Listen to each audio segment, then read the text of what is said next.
안녕하세요. 리창원 세무사입니다. 예, 반갑습니다. 예, 이번 시간에는요, 최근에 상담한 사례를 같이 한번 나눠보려고 합니다. 전세냐, 차용이냐, 이제 부모 찬스와 관련해서, 내용은 이런 거겠죠. 자녀가 이제 집을 사는 데 있어서 부모 전세금으로 자녀 집 사는 데 도와줘도 되냐, 아니면 차용이 낫겠느냐, 이제 이거와 관련해서 좀 고민이 많으신 분 상담을 한 사례인데요. 한번 같이 나눠보도록 하겠습니다. 이번에 상담 내용은 이렇습니다. 아들 명의로 이제 5억 상당의 집을 취득하려고 하는데 아들이 이제 융통 가능한 돈은 2억밖에 없다 이거죠. 근데 이제 유튜브나 뭐 여기저기 물어보니까 부모 전세가 가능하다고 하는데 그러면 부모가 3억 원을 전세로 거기 들어가는 것으로 해서 그렇게 해서 이제 집을 5억짜리를 구하는데 지금은 아들과 별도 세대라 이거죠. 근데 이제 문제는 추후 동거봉양으로 부모와 합가했을 경우 부모가 이렇게 전세 지원한 것을 증여로 보지 않을지가 좀 이분이 굉장히 고민이 많으시고요. 왜 자꾸 이제 동거봉양을 하게 되느냐 물어보니까 이제 자녀가 이제 거주 요건을 여기다 만들어 놓으려고 뭐 비과세를 받거나 여타 이유 때문에 그래서 자꾸 이제 지금은 별도지만 합치려고 계획을 하고 있습니다. 그랬을 때 국세청에서는 이런 걸 어떤 식으로 바라볼지에 대한 내용을 한번 같이 살펴보도록 하겠습니다. 지금 상담한 내용에 이제 간략히 요약하면 이런 내용이겠죠. 집을 구입하는 데 있어서 아들 자금 2억과 부모의 자금 전세금 3억을 바탕으로 해서 당연히 여기 이제 그 부모가 거주를 하겠죠. 이름은 이제 명의는 아들 명의겠지만 그리고 아들은 다른 타인의 집에 전세로 또는 뭐 월세로 이제 이렇게 살고 있는 경우고요. 주민등록은 별도로 이렇게 나눠져 있습니다. 그런데 구입할 때는 이렇게 전세계약하고 이렇게 했는데 문제는 동거봉양 합가로 자녀가 이제 함께 여기에 이제 거주를 한다는 거죠. 이랬을 때 어떤 문제가 있냐 이거죠. 그러면은 이제 자녀가 함께 거주하는 뭐 동거봉양 합가하는 사유는 뭐 여러 가지 있을 수 있겠죠. 예를 들어서 뭐 부모가 좀 편찮으신 분이 있거나 거동이 불편하거나 이럴 때 자녀가 가까이 있으면서 차로도 병원도 가야 되고 뭐 하니 동거봉양 합가할 수도 있는 거고 아니면 자가 집은 이거 한 채지만 여기가 조정지역이라서 나중에 비과세를 받으려면 2년 거주요건을 만들어놔야 되잖아요. 그래서 거주요건을 만들기 위해서도 합가할 수가 있는 거고 아니면 자가 만약에 본인이 어떤 임대주택이 있을 때 역시 마찬가지로 임대주택이 있으면 무조건 그 비과세 받을 집은 거주를 해야 된다고 그랬죠. 뭐 그런 이유 때문에 거주 요건을 만들기 위해서 함께 할 수도 있고 뭐 여러 가지 이유로 함께 할 수는 있는데 이걸 이제 국세청에서 어떻게 바라볼 것이냐 이런 내용이겠죠. 그러면 저희가 만약에 이제 처음부터 그 부모의 전세 계약을 했는데 사실상은 자녀랑 함께 살고 있어요. 아니면 아까처럼 별도 세대였는데 뭐 조금 있다가 다시 합가를 했어요. 추후 동거봉양 합가를 했어요. 이럴 때 저희가 이거는 이런 식으로도 해석할 수 있다 이거죠. 그냥 부모랑 자식이 그 집을 사는 데 있어서 명의는 아들 명의로 해줬고 부모가 그냥 3억 원을 보태주고 같이 사는 걸로 볼 수도 있다 이거잖아요. 그 아들 명의로 집을 5억짜리를 사주고 싶은데 2억밖에 없으니까 그냥 어차피 같이 살고 있었는데 그냥 3억을 보태준 것밖에 안 되잖아요. 이런 식으로 하면은. 그래서 이거는 약간 증여의 문제가 좀 발생할 수가 있습니다.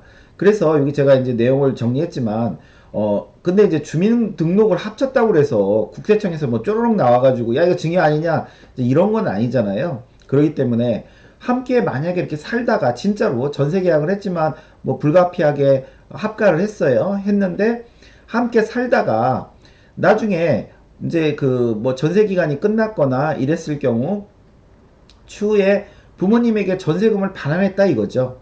전세금을 반환하고 나서 그 이후에 어떤 조사가 나왔을 때는 이거는 크게 문제 안 될 수도 있겠죠. 왜냐면 물론 이제 함께 살긴 했지만 전세 계약이었고 뭐 부모님이 편찮으시든 부득이한 사유 때문에 함께 했지만 어찌됐건 간에 전세금은 다 돌려줬기 때문에 이거는 부모한테 뭐 증여받은 걸로 볼 수는 없겠죠. 그죠? 그렇기 때문에 이런 경우는 문제 안 될 수도 있지만 근데 이제 문제는 계속해서 부모랑 함께 살고 있는 그 동안에 만약에 어떤 조사가 나왔다 라고 하면 이때는 야 무슨 전세냐 어차피 니네 그냥 같이 살고 있었는데 그냥 집 사는 거 보태준 거 아니냐 이렇게 해서 증여로 볼 가능성도 높습니다.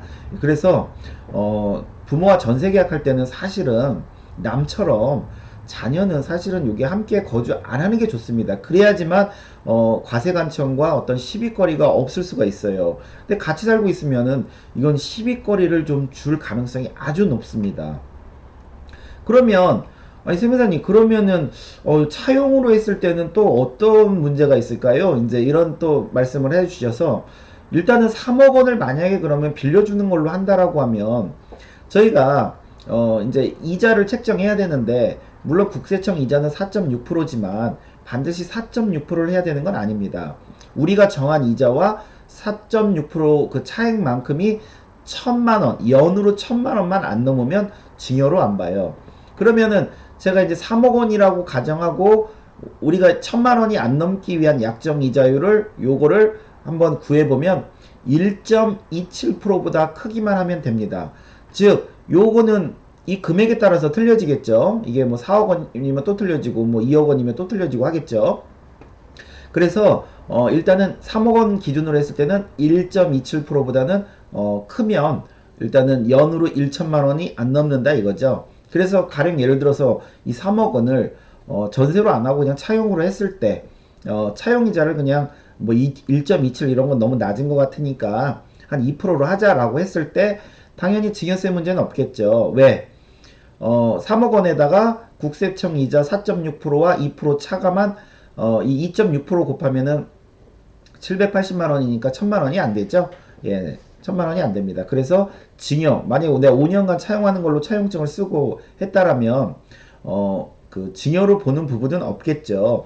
그렇지만 저희가 또 하나 이제 고민하셔야 할 내용은 뭐냐면 이 부모님은 이 지금 연으로 780만 원씩 지금 이자 소득이 발생하고 있는 겁니다.